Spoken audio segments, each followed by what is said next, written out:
Buenas noches, doctores y doctoras, amigos y amigas, bienvenidas y bienvenidos a esta, nuestra cuarta temporada de este programa Contacto Legal. Verdaderamente un gusto volver a reencontrarnos con ustedes después de un pequeño lapso de tiempo que además ha servido para que nosotros sigamos pensando en cómo innovar en este espacio para ustedes. Así que seguramente si nos han visto ya por las redes sociales hay cosas bastante novedosas que hemos traído en esta cuarta temporada. Mi querido Julio, ¿cómo estás? Muy buenas noches, encantado de volver a verte también por aquí.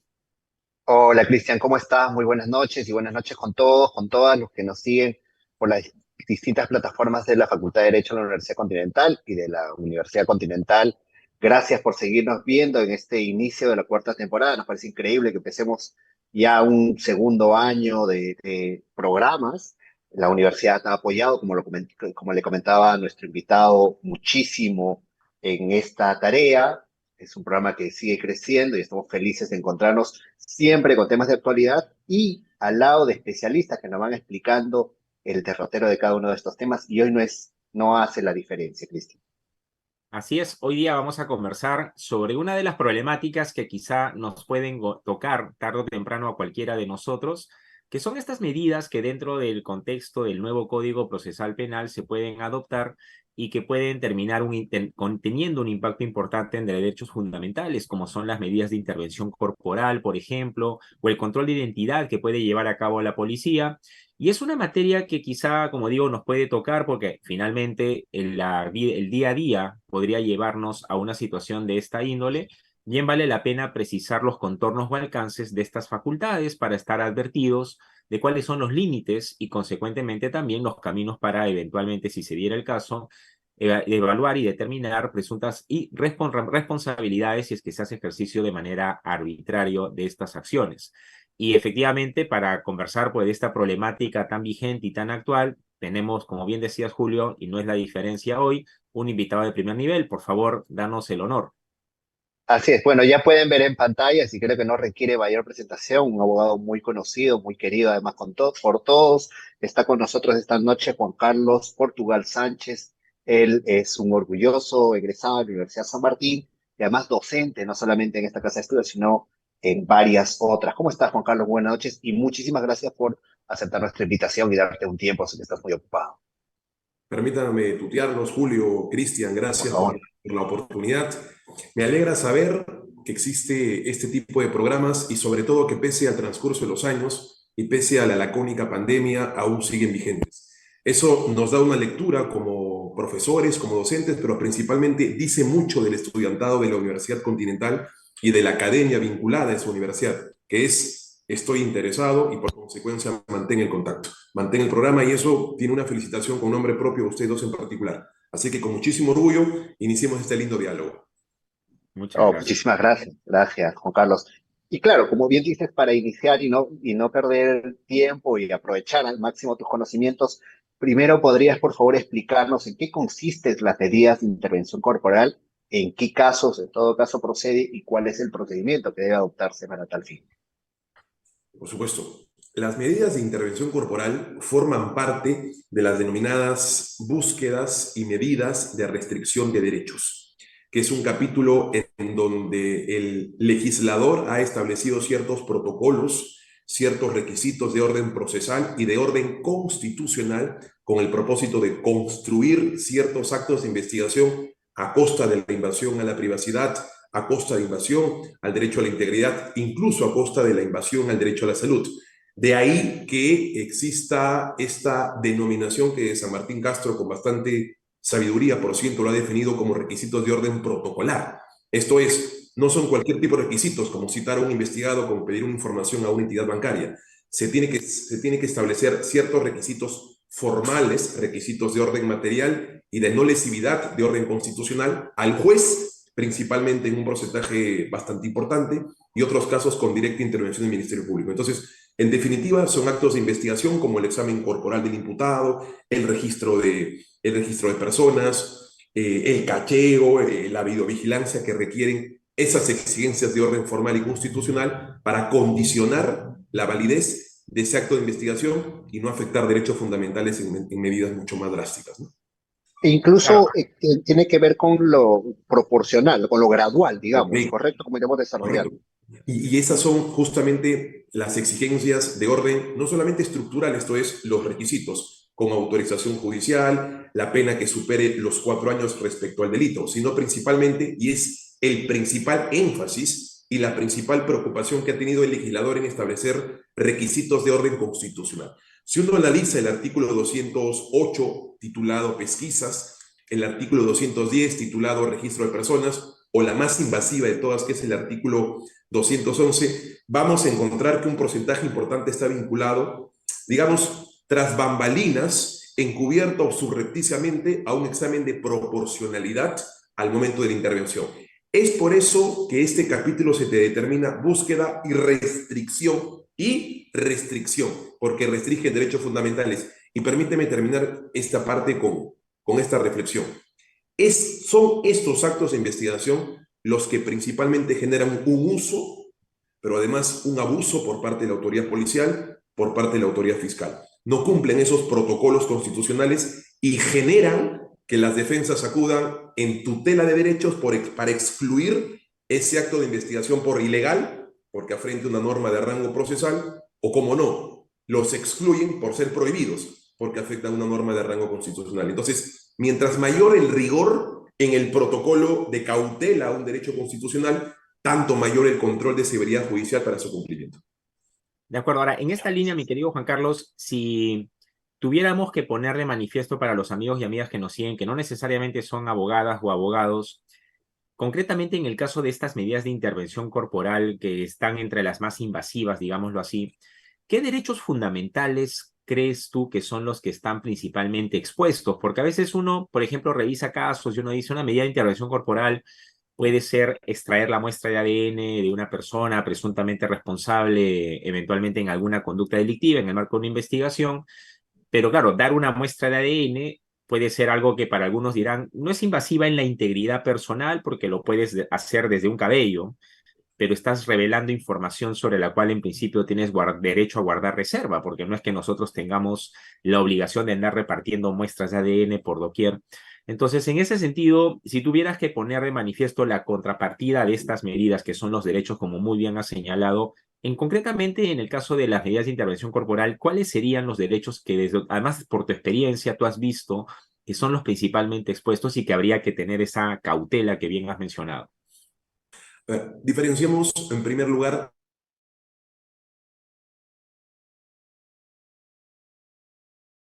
prevención corporal, que es la misma denominación que usa la legislación ecuatoriana o chilena, incluso la nuestra, como examen corporal.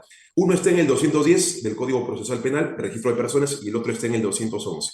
El registro corporal es el menos invasivo de los mecanismos de restricción a derechos fundamentales. El registro corporal.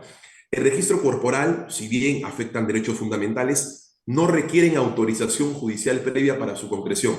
Más o menos en esta lectura, no autorización judicial, podemos tener un mensaje preliminar. Como no se requiere una autorización judicial, el mecanismo de intervención es menos lesivo. Y en efecto, se trata de intromisiones, si se quiere, la denominación leves en los derechos fundamentales, porque son actuaciones que se practican bajo la urgencia y que no permiten dilación alguna. Por ejemplo, son los exámenes expuestos, superficiales, no invasivos.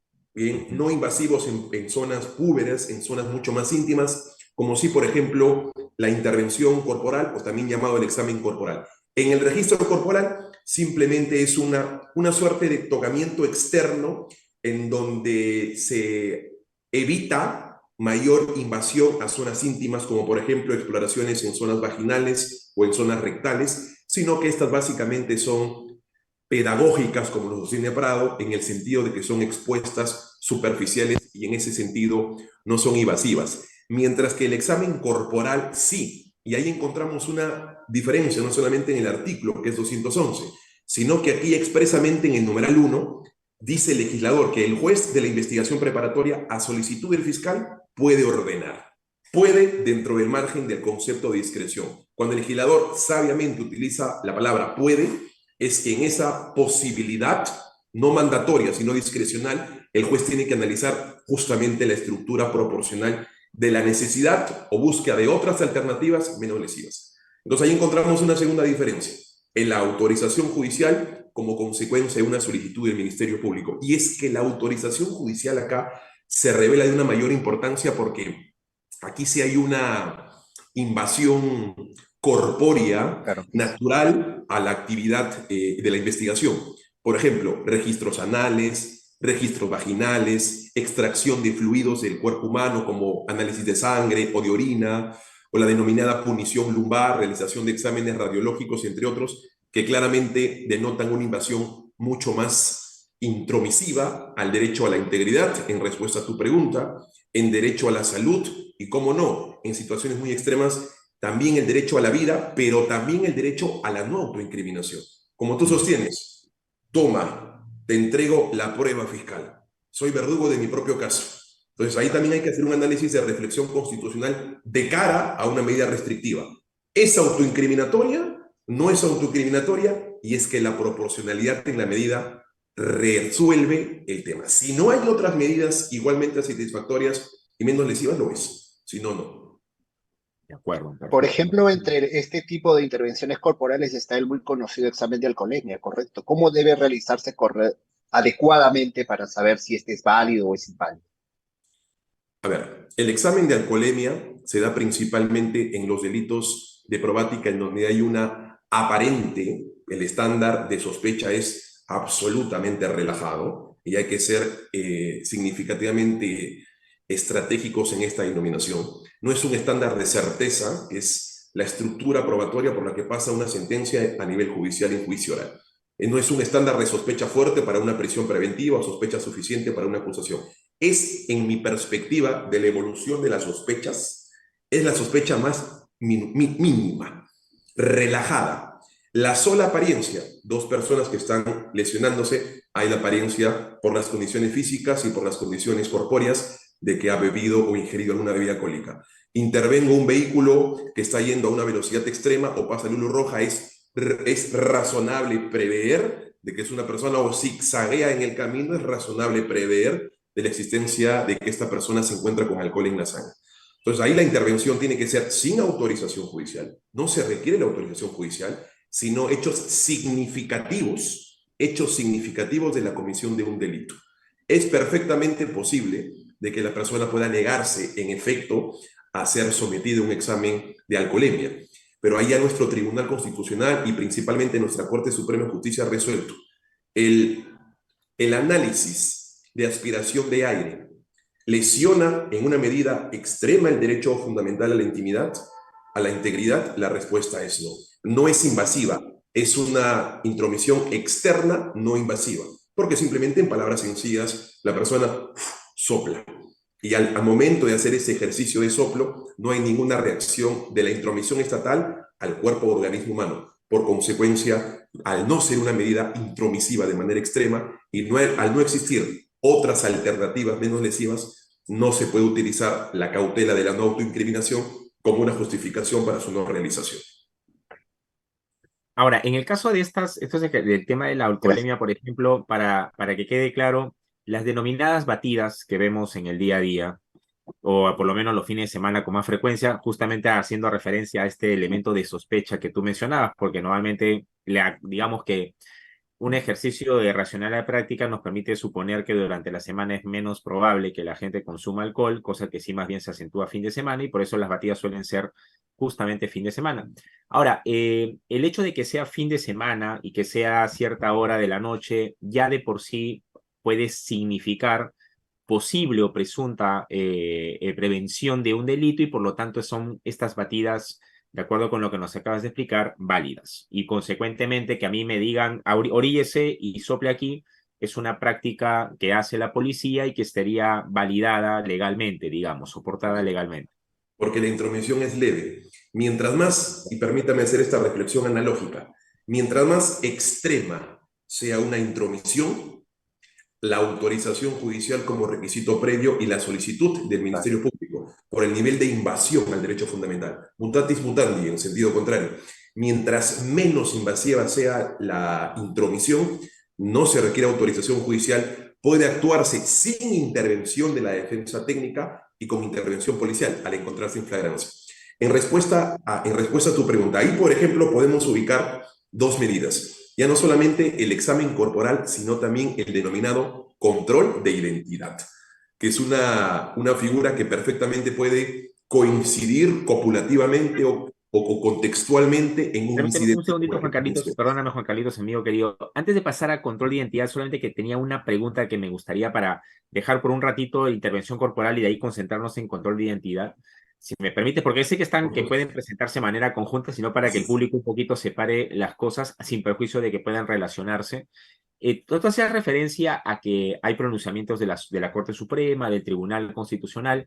Quizá nos puedes ayudar a entender, más allá de lo que diga el Código Procesal Penal, qué elementos jurisprudenciales, ya sea del Tribunal o de la Corte Suprema, deberíamos tener en cuenta para cuando se hace una revisión o uso de estas medidas, ¿no? Porque, por ejemplo, en el caso del Tribunal Constitucional, no han sido muchos tal vez los casos que se han visto vinculados con estas medidas de examen corporal y demás.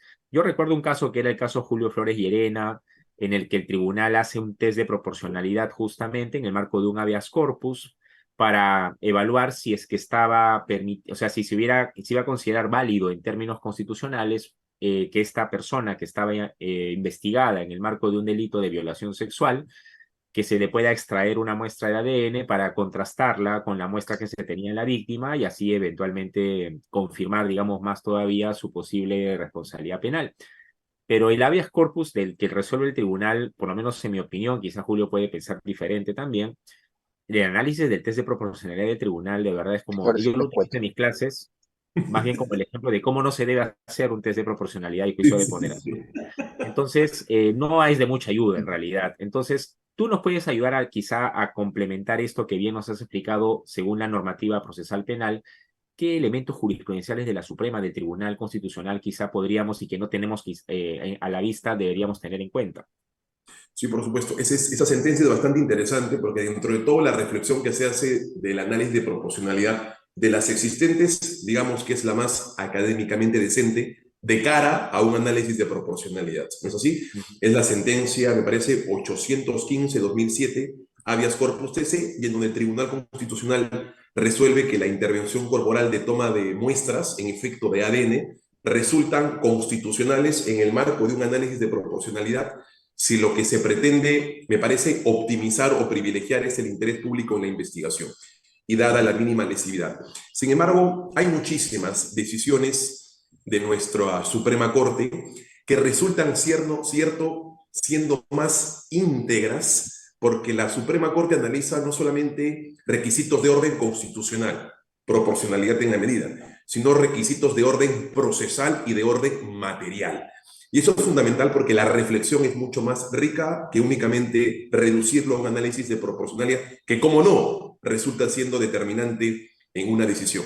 Hay algunas de estas, como por ejemplo la casación, la casación 253-2013, emitida por la Sala Penal Permanente de la Corte Suprema de Justicia, y ha establecido que los registros corporales, por ejemplo, pueden realizarse no necesariamente en el lugar en donde la persona es intervenida, si es que, por ejemplo, en el lugar de la intervención se establecen alguno de estos supuestos. Uno, que la intervención no revista en esencia las garantías para que el Ministerio Público y la policía puedan ejecutar ese acto de investigación. Imaginemos que hay muchísimas personas que tratan de amedrentar, que tratan de sacrificar, que tratan de apedrear a la institución fiscal y a la institución policial, y eso no les permite poder desarrollar una intervención lúcida y cautelada. Cuando, por ejemplo, existe exacerbación de grupo de personas que impiden el registro, impiden el agrado de cierta evidencia y en ese sentido alteran o ponen en riesgo la finalidad de la misma, o es una cláusula ancha y abierta que ha establecido esta casación, cuando existan razones suficientes que sustenten, digamos, la razón, que sustenten necesariamente cautelar la evidencia en una esfera ajena a la que se ha encontrado. O como por ejemplo, Interesante. también muchas veces nos preguntamos qué pasa si el imputado no firma el acta de registro personal. No firma el acta porque pone abajo, fui torturado, fui lesionado, fue ilegal mi intervención. La pregunta, o fue desproporcional, la pregunta que nos formulamos es, ¿el solo dicho bien, o la ausencia o registro de negación por parte del imputado anula o invalida, ya la Suprema Corte, la Sala Penal Transitoria, en el recurso de nulidad 68-2019 Lima, ha establecido que sí, en la medida de que existe otra evidencia que respalde esa probativa. Pero sí, por el contrario, se ingresó a la casa de esta persona y tenía evidencia de haber traficado droga. También, si bien no firmó el acta de registro personal de incautación o decomiso, están las declaraciones de los que han intervenido, los policías que han estado a cargo de la intervención. Hay perennización de la evidencia a través del registro fílmico, en donde se indica que no fue una operación montada o sembrada para cargar droga, o por el contrario, inmediatamente este detenido pasa por un médico legista y se determina la inexistencia de lesiones en su integridad o en su salud. Claramente se descarta la hipótesis alternativa de un sembrado. O el recurso en nulidad 333-2019 San Martín, en donde se señala que omitir, no es así, omitir la fecha en el registro del acta puede ser irregular, pero no necesariamente es excluido de cara a una valoración probatoria si existen, por ejemplo, otros mecanismos igualmente satisfactorios que saben o que optimizan, digamos, el registro. Evidencia fílmica, el registro de salida de los policías, entre otros, ¿no? Claro, genial. Muchas Ahora, gracias. ¿distinguías bien entre intervención corporal, que digamos es más invasivo, del registro corporal, que por cierto viene a ser un poco más común, pero no por ello menos importante? Quizá podrías centrar algunas ideas de esto que yo venía comentándote al inicio, que era la gradualidad, ¿no? Primero se le invita a la persona, se trata de respetar el pudor de ella, se trata de seleccionar una persona de su mismo sexo. Por favor, elabora, ¿no? Mejor cómo procede y cuáles son los presupuesto, condiciones y gradualidad de este registro personal. Es un presupuesto de orden jurisdiccional. Es el juez de investigación preparatoria quien autoriza la ejecución. Y el legislador ha establecido en la posibilidad un margen de discreción para que el juez pueda hacer un análisis de proporcionalidad y rechazar de entrada esa solicitud. Dos, hay una exigencia de carácter de parte, de legitimidad de parte. Esto es el Ministerio Público quien lo solicita directamente, no el policía, sino el Ministerio Público. Hay una exigencia de cara a la gravedad del delito. Solamente se den casos en donde la pena supere los 4 años de pena efectiva de libertad. Y, por supuesto, haya más que una sospecha relajada. En este en particular, a diferencia del registro de personas, en donde la sospecha es relajada, es una sospecha mínima, a lo que la Suprema Corte denomina sospecha plausible, aquí en particular, si hay una construcción más avanzada, más evolucionada de la sospecha, porque claramente el nivel de intervención resulta siendo mucho más invasiva. Hay un requisito vinculado al género. Si es que es una dama, una mujer, la que es intervenida, es una policía fémina, una agente fémina, quien se encarga de realizar el examen corporal y viceversa. Es posible la posibilidad inmediata en la comunicación de la defensa particular para cautelar el procedimiento, o incluso la Suprema Corte ha establecido que es posible que una institución particular, a través de un representante médico o galeno, pueda participar para cautelar el procedimiento sin que ésta genere una afectación más allá del propósito cautelar del cual se busca. En el derecho comparado, por ejemplo, encontramos sentencias absolutamente interesantes, como por ejemplo una sentencia española en donde los policías exigieron al detenido expulsar flema, esputo, de su boca porque éste no quería voluntariamente hacerlo. Entonces le exigieron esputar, le exigieron generar esa reacción, escupió, y ¿qué es lo que hicieron los policías? Se colocaron los guantes que corresponden, lacraron digamos, la saliva que había previamente escupido y la sometieron a un procedimiento de ADN. La Corte Española, el Tribunal Español, determinó que ese es un procedimiento ilícito y es un procedimiento irregular, porque no solamente hay una violación al procedimiento, sino además que parte la intervención, pero principalmente la decisión, desde el derecho a la autodeterminación directa. Esto es espontánea, es libre, no es forzada, y que además los mecanismos de intervención estatal deben ser lo suficientemente cautelosos y protocolares para evitar situaciones irregulares como esta. O también las solicitudes a discreción del Ministerio Público, tratándose de delitos de flagrancia, sin autorización judicial, son igualmente ilegales por el protocolo que se requiere para esta situación. En palabras sencillas, si es que aún existiendo un delito en flagrancia, aún existiendo una sospecha razonable, aún existiendo una pena superior a los 4 años, se requiere necesariamente la autorización del Poder Judicial. Sin autorización, independientemente de la gravedad, de la irreparabilidad y la causación de un riesgo, no se puede operar. Todo ello Ahora, para la intervención corporal. Es correcto. sí. Por el nivel, Ahora, yendo insisto, por justo el a la nivel de otra, exigencia a la invasión del derecho constitucional, ¿no? Mientras más correcto. invasiva, mayor protocolo, mayor cautela, mayor requisito, mayor cumplimiento.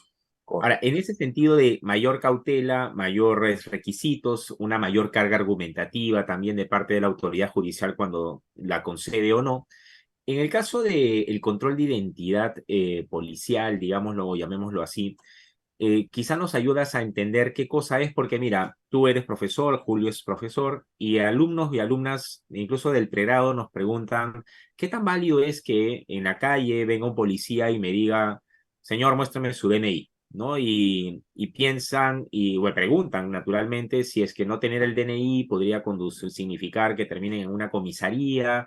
Entonces hay bastantes vacíos, no sé, o desconocimiento de las facultades que le asista a la policía dentro de este otro mecanismo que nos gustaría que nos puedas ayudar a comprender, que es el control de identidad. ¿En qué circunstancias procede? ¿Qué cosas se pueden hacer dentro de este esquema de control en el que interviene la autoridad policial?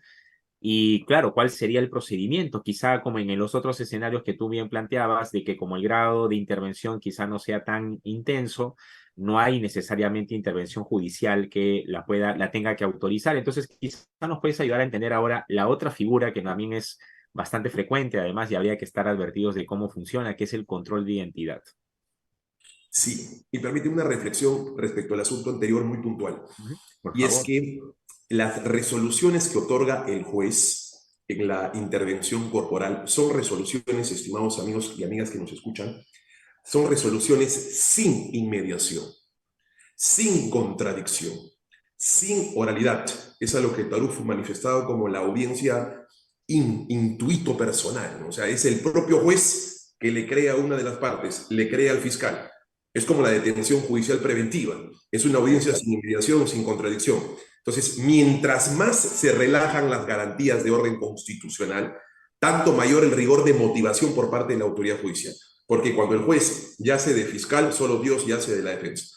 Entonces, ahí el juez debe cautelar en mayor extrema y en mayor medida estas audiencias inframuros, ¿no? Estas audiencias en donde no hay un nivel de participación, porque vamos a creer finalmente a una de las partes. Y si es que siempre vamos a entrevistar a la Caperucita Roja, el lobo siempre será el malo y siempre será el feroz.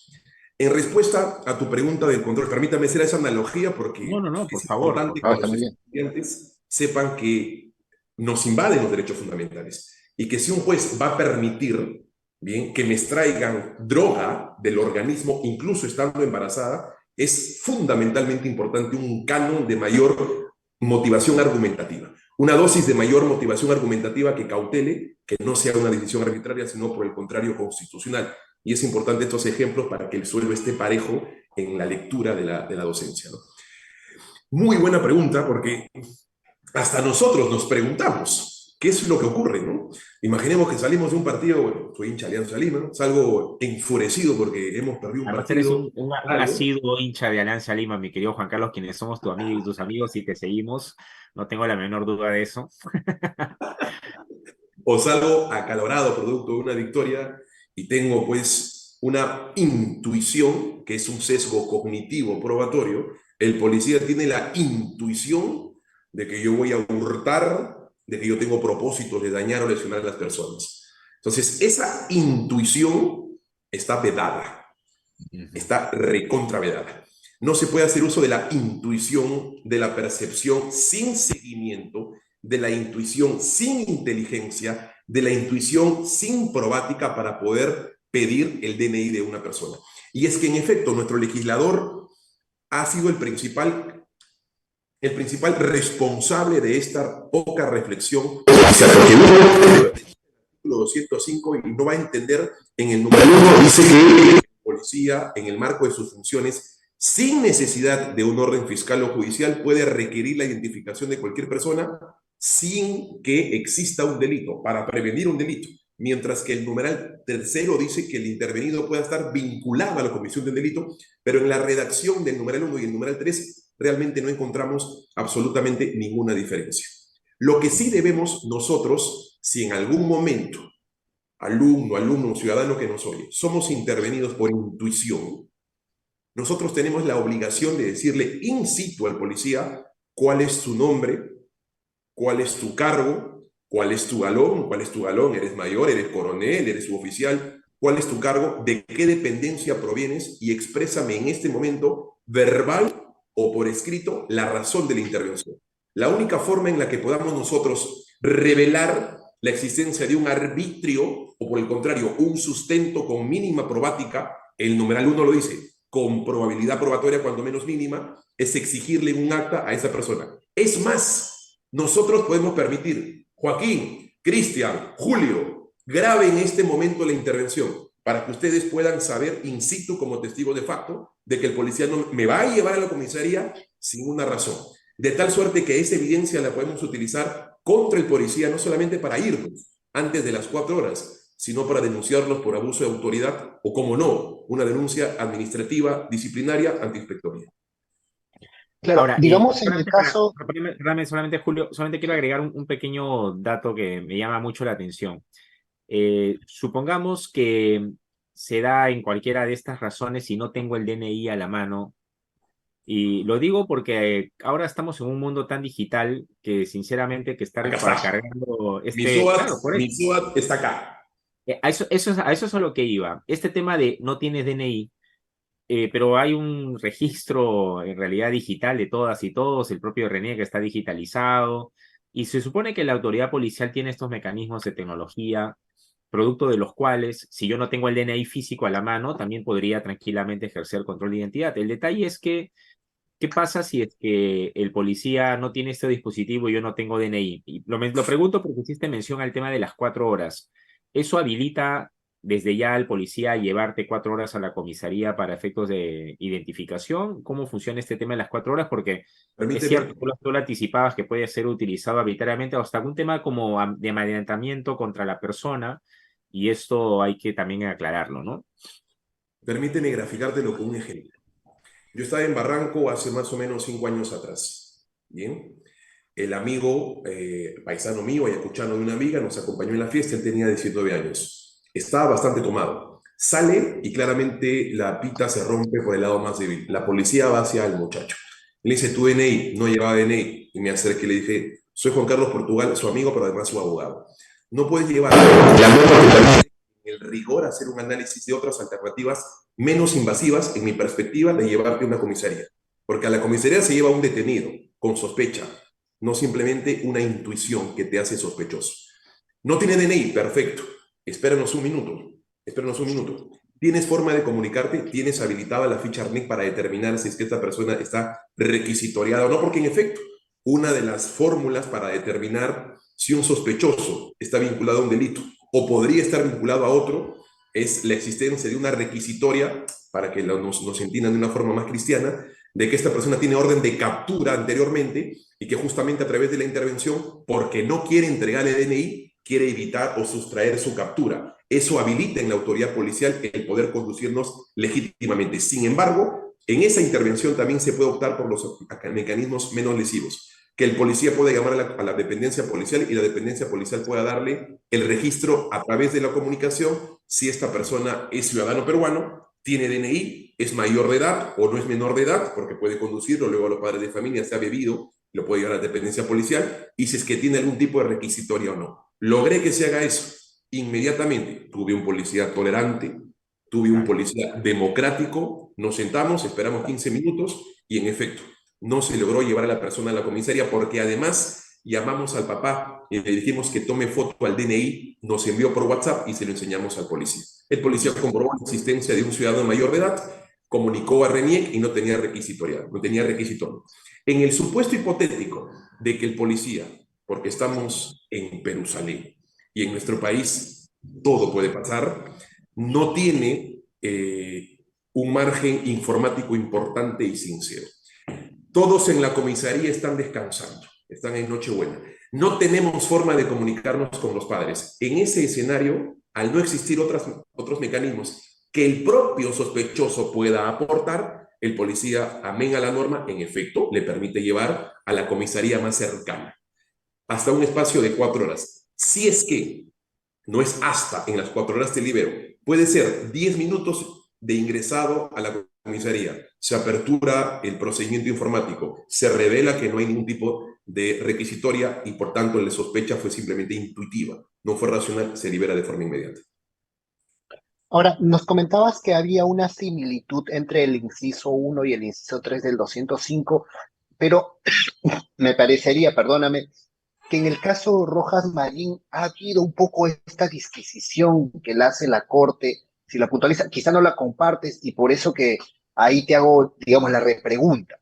Lo que dice la Corte más o menos es, en el primer escenario, en el escenario de la mera identificación, la persona no está vinculada a ningún hecho delictivo, simplemente hay una situación de prevención o que se le puede obtener información y allí nace todas las reflexiones bien importantes y ejemplificadoras que nos has hecho, porque por ejemplo en el caso Rojas Marín le dicen, oye, pero tú conocías a esta persona, todos los que lo han intervenido dicen, sí, es vecino de la zona, solamente que estaba borracho y se lo llevaron igual a la policía, pero tú conocías a esta persona, uno. Dos, le dicen, además sabías dónde vive y vivía a 2 cuadras y te dijo, puedo ir a traer mi DNI, no quisieron, igual se lo llevaron.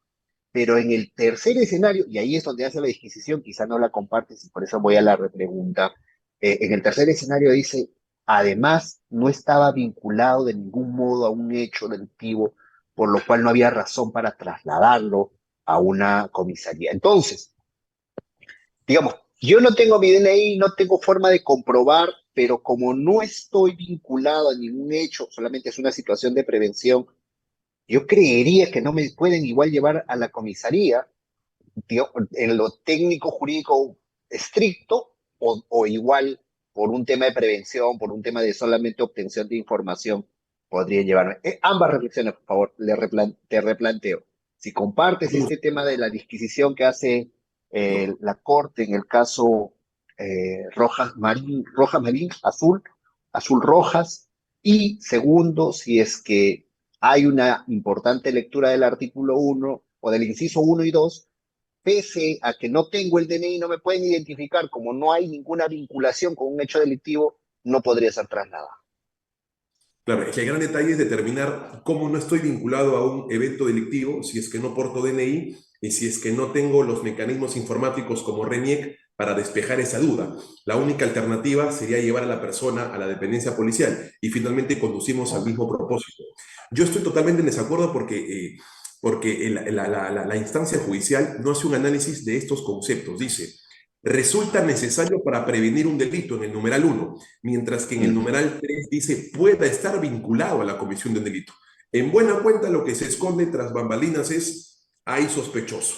Y si es que el sospechoso no deja de ser sospechoso con su propia iniciativa, como el ejemplo de Barranco que lo grafiqué, entonces me los tengo que llevar. Claro. E incluso si es una persona prepotente, si es una persona que inventa un nombre, que trata de distraer a la autoridad policial, está el siguiente numeral, el numeral 5.